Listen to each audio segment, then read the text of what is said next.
네, 오늘 시편 17편도 이제 다윗의 시입니다. 자, 오늘 이 시편에서 먼저 우리가 주목해야 할 것이 하나 있는데요. 바로 17편의 표제입니다. 자, 17편에 보면 어떤 표제가 붙어 있죠? 다윗의 기도라는 표제가 붙어 있습니다. 시편의 많은 내용들이 사실상 기도입니다. 자, 그러나 이 150편 가운데 기도라는 표제가 이 붙은 것들은요 얼마 되지 않습니다. 오늘 시편 17편을 포함해서 86편, 또 90편, 102편, 142편까지 겨우 5개밖에 되지를 않습니다. 자, 그러면 왜 많은 시편이 기도임에도 불구하고 5개의 시에만 기도라는 표제가 붙어 있는가? 여기에 대해 우리는요 정확히 알 수는 없습니다. 자, 그럼에도 불구하고 이 표제를 통해 알 수 있는 사실이 있습니다.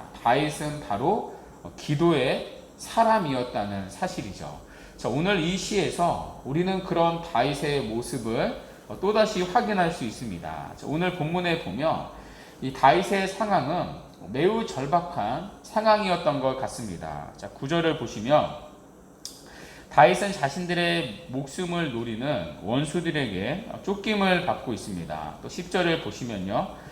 그 원수들은 다윗과 그의 동료들을 넘어뜨리기 위해 기회를 엿보고 있습니다. 그 장면이 11절까지의 장면인데요. 특별히 12절에 보면 원수들의 잔인함을 묘사하고 있습니다. 자, 그들의 잔인성은 움킨 것을 찢고 은밀한 곳에서 엎드려서 사냥감을 노려보는 사자와 같다고 말합니다. 그러니까 지금 다윗은 원수들에게 마치 이제 포위되어 있는 것 같습니다. 특별히 다윗은요, 이 원수들로부터 억울한 누명과 고발을 당한 것처럼 보입니다. 자, 이런 상황에서 다윗은 하나님께 간절히 부르짖고 있습니다. 자, 1절을 한번 보십시오. 특별히 1절에 보시면 이제 세 개의 동사가 나오는데요.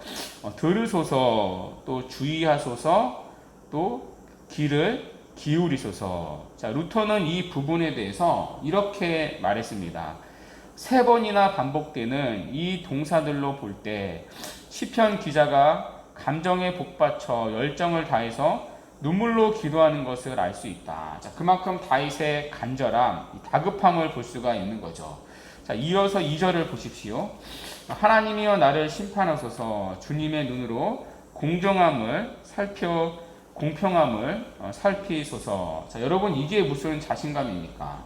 자, 하나님의 심판대 앞에 서서 누가 살아남을 수 있겠습니까? 하나님의 이 공평함을 잣대로 삼을 때 멀쩡한 그런 존재가 어디에 있겠습니까? 자, 그럼에도 다윗은요, 하나님이여 나를 심판해 주시고 나의 공정함을 살펴달라고 말합니다. 심지어 3절을 보십시오. 주께서 내 마음을 시험하시고 밤에 내게 오시어서 나를 감찰하셨으나 흠을 찾지 못하셨사오니 내가 결심하고 입으로 범죄하지 아니하리이다. 하나님 앞에서 일체의 흠도 발견되지 않았다는 것입니다. 여러분, 어떻게 인간이요 하나님 앞에서 이렇게 말할 수 있습니까? 어떻게 하나님 앞에 흠 없다 말할 수 있는 자가 어디에 있습니까? 자, 그런데요, 자, 이 말은 다윗 자신의 인격을 두고 한 말이 아닙니다. 그러니까 다윗 자신이 지금 죄 없는 나는 의인이다 그렇게 말하는 것이 아닙니다. 이 말은요, 어떠한 특정한 사안, 어떤 특정한 상황에 대해 한 말입니다. 그러니까 지금 다윗은 원수들에게 불의한 고발을 당하고 있습니다. 그러니까 물론 이제 그 불의한 고발이 무엇인지 정확히 우리가 알 수는 없습니다. 그러니까 다만 다윗은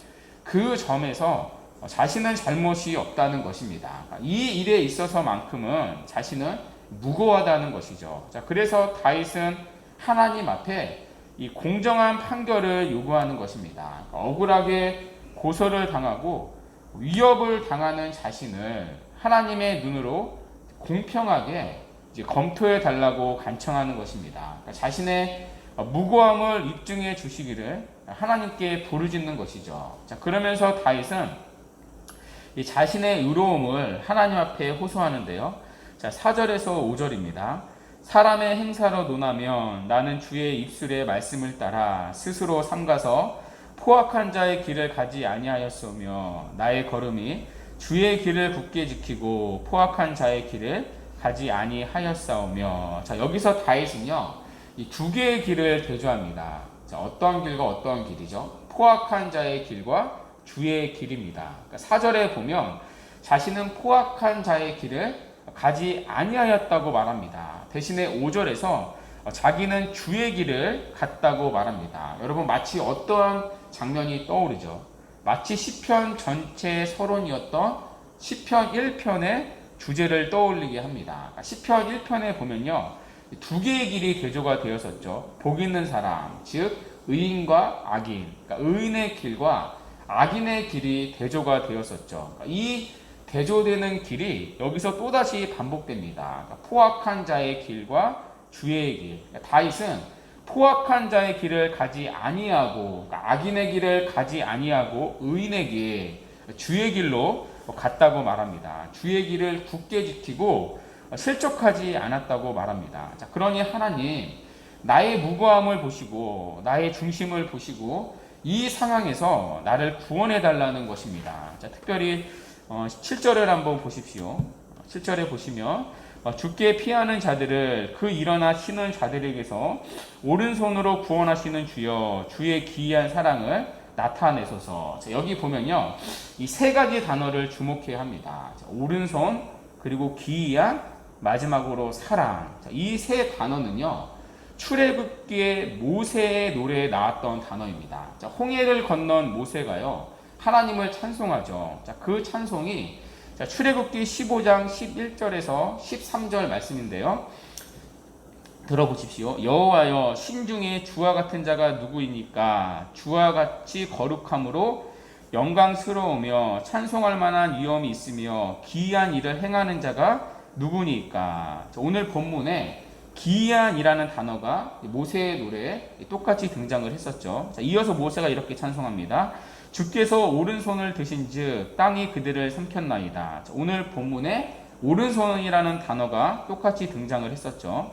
자, 이어서 주의 인자하심으로 주께서 구속하신 백성을 인도하시되 주의 힘으로 그들을 주의 거룩한 처소에 들어가게 하시나이다. 그러니까 주의 인자하심으로. 그러니까 여기 인자하심이요, 오늘 시편의 사랑과 같은 히브리 단어입니다. 헤세드라는 단어인데요, 인자하심, 사랑, 이렇게 번역될 수 있습니다. 자, 그러니까 지금 다윗은요, 과거 출애굽 사건을 떠올리며 하나님께 기도하는 것입니다. 그러니까 구약의 말씀을 붙잡고 하나님께 구하는 것이죠. 하나님께서 당신의 오른손으로 홍해를 가르시는 기이한 일을 행하심으로 자기 백성을 향하신 그 헤세드, 사랑을 나타내신 것처럼, 그래서 자기 백성의 출애굽을 이루신 것처럼 오늘 자기의 삶에도 이런 개인적인 출애굽의 은혜로운 역사를 달라고, 구원을 달라고 간절히 기도하는 것입니다. 자, 그러면서 다윗은요, 8절과 9절에서 이렇게 기도합니다. 나를 눈동자같이 지키시고 주의 날개그늘 아래에 감추사 내 앞에서 나를 압제하는 악인들과 나의 목숨을 노리는 원수들에게서 벗어나게 하소서. 한마디로 자신을 악인과 원수들로부터 구원해 달라는 것입니다. 자, 그런데요, 이 다윗의 기도는 여기서 그치지 않습니다. 단순히 자신의 안위만을 구하는 기도에서 그치지 않습니다.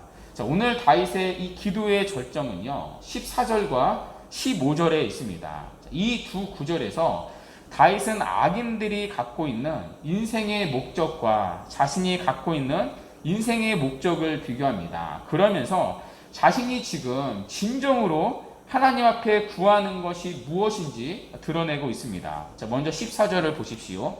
여호와여, 이 세상에 살아있는 동안 그들의 분깃을 받은 사람들에게서 주의 손으로 나를 구하소서. 자, 그들은 주의 제물로 배를 채우고 자녀로 만족하고 그들의 남은 산업을 그들의 어린 아이들에게 물려주는 자이니. 지금 다윗은요, 악인들이 갖고 있는 인생의 목적과 기호를 하나님께 고발합니다. 자, 첫 번째 악인들은요, 그들의 모든 소득과 분깃이 이 세상에 있습니다. 그러니까 그들에게 보물은요, 이 세상의 것이 전부라는 것이죠. 그러니까 그러니까 할 수만 있다면 그들은 더 많이 긁어모으고 할 수만 있다면 더 높은 자리에 올라가서 오랫동안 그것을 지키고 누리고 싶어 합니다. 그러니까 다른 사람을 짓밟을지라도 하나님의 말씀을 어길지라도 이 세상의 것들에만 집중되어 있다는 거죠. 자, 두 번째, 그들이 갖고 있는 가치관은요, 그들의 배를 채우려 한다는 것입니다. 자, 그런데 배를 채우는 수단이 무엇이죠? 하나님의 재물들로 그렇게 한다는 것입니다. 자, 그들의 가진 재물은요, 사실 하나님의 재물이라는 지적인 거죠. 여러분, 우리가 가진 모든 것 중에 하나님이 아닌 내 것이라고 말할 수 있는 것이 어디에 있습니까? 다 하나님의 것이죠. 하나님이 주신 것들입니다. 자, 그런데 하나님께서 베푸신 재물을요, 어떤 용도로 소비하죠? 자기 배만 채우는 것이 인생의 목적입니다. 그러니까 자기 중심적인 인생을 고발하는 거죠. 더 많이 먹고 더 많이 배부르는 것, 자, 그런 것을 추구하는 것이 인생의 목적과 가치입니다. 자, 세 번째는 무엇입니까? 자신들의 남은 부를요, 자녀들에게 물려주는 것입니다. 그러니까 내가 죽어서도 막대한 유산을 물려줘서 나처럼 자녀들도 풍요롭게 떵떵거리며 행복한 삶을 살기를 원하는 것입니다. 자, 이 세 가지는요, 하나님 없이 살아가는 이 세상 사람들의 인생의 목적과 가치라는 것입니다. 자, 그들이 추구하는 행복과 기쁨의 근거가 여기에 있다는 고발이죠. 그런데요, 참 신기하게 오늘날도 비슷하지 않습니까? 자, 그러나 시인은 거기에 인생의 궁극적인 목적이 있다 말하지 않습니다. 거기에 인생을 살아가는 기호와 가치와 기쁨이 있다 말하지 않습니다. 자, 시인이 말하는 하나님의 백성에 가져야 할 참된 가치, 참된 만족이 무엇입니까? 자, 그것이 15절인데요.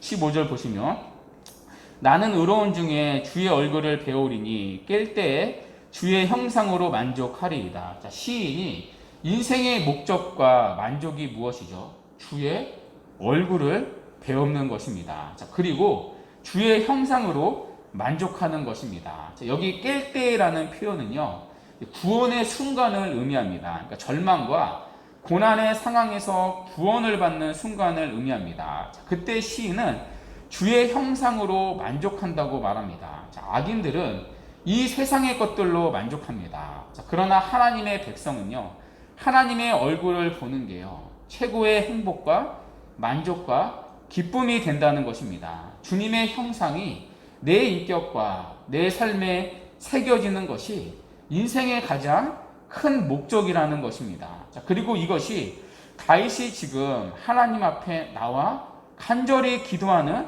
기도의 내용이라는 것입니다. 그러니까 다윗은 단순히 자신의 안위를 위해서 기도하는 것이 아닙니다.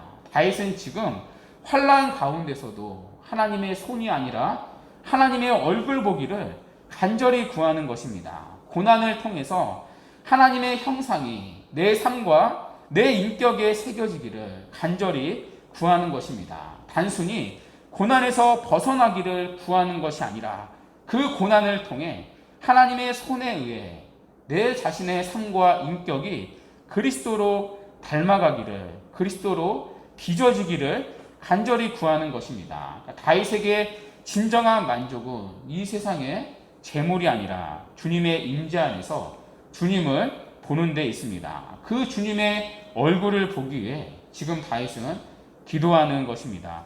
자, 우리는 앞에서 오늘 시편의 표제를 확인했습니다. 다윗의 기도라는 표제였죠. 사실요, 말씀드린 바와 같이 다윗이 쓴 거의 모든 시가 기도입니다. 자, 그럼에도 이 시편에는 다윗의 기도라는 표제가 붙어 있습니다. 자, 그 이유를 확실히 알 수는 없습니다. 자, 그런데요, 이런 의미가 있지 않을까요? 기도란 무엇인가? 기도란 바로 하나님의 얼굴을 구하는 것이다. 기도란 단순히 하나님의 손이 아니라 하나님을 뵙기를, 하나님의 얼굴을 구하는 것이다. 그리고 기도란 하나님 안에서 참된 만족을 누리는 것이다. 기도란 14절에 묘사되고 있는 세상의 사람들처럼 단지 현세적인 복을 구하는 것이 아니라 15절의 다윗의 기도처럼 진정한 복이신 주님을 구하고 주님을 만나고 주님을 알아가고 그리고 그 주님을 닮아가는 성화의 수단이다. 이것을 알려주는 목적이 오늘 시편 17편의 목적 아닐까요? 그리고 그것이 다윗의 기도라는 표제를 통해 우리에게 알려주는 진정한 기도의 의미 아닐까요? 이 시간 우리의 기도가 14절의 기도가 아니라 15절의 기도가 되기를 바랍니다. 세상과 다른 차원의 만족과 행복과 기쁨을 구하는 기도가 되기를 바랍니다. 그래서 15절의 고백처럼 참된 만족을 누리고 구하고 누리는 복된 기도의 자리가 되기를 간절히 바랍니다. 네, 이 시간 우리 말씀